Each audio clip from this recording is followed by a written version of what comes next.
Coronavirus crisis has been very stressful for some investors, but not so much for others.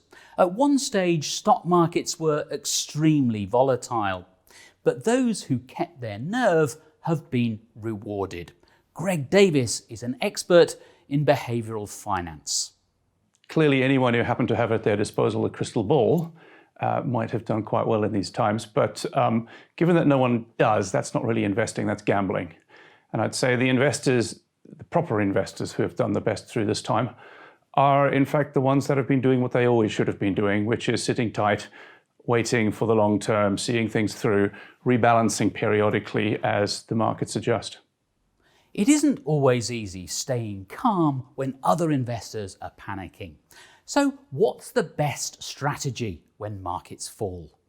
Well, I think the best strategy in any time, up or down, is to follow your plan, is to stick to your principles.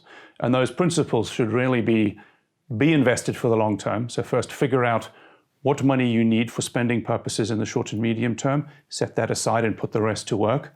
And then beyond that, get into a diversified portfolio of an appropriate risk level and stick with it. Don't be responsive to the ups and downs of the market, because if you are an investor with a 5-year plus time horizon, then the ups and downs today or tomorrow, firstly, we can't control them. Secondly, we can't predict them. So the best possible thing for you to do is to stick to your plans and wade it through. It's during a crisis that having a financial advisor can really pay off. Someone who knows your circumstances and understands your personality well. In times of stress, in times of crisis, what essentially happens is that we become emotionally involved with the short term.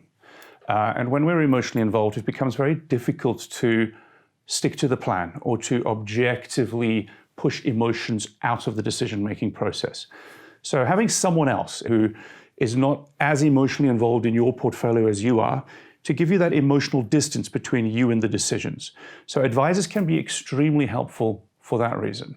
No one knows what the next crisis will be, but there's bound to be another one sooner or later. The challenge is to be prepared. What we should learn from this crisis is stop trying to hyper-optimize everything.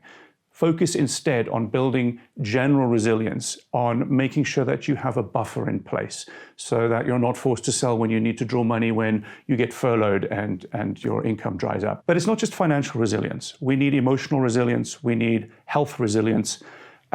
If this crisis has taught us one thing, is that financial crises don't always come just as financial crises.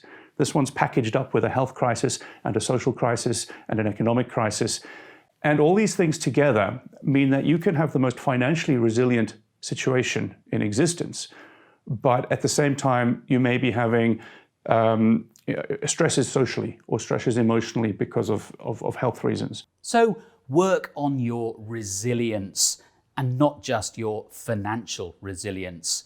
It'll stand you in good stead, whatever the future holds.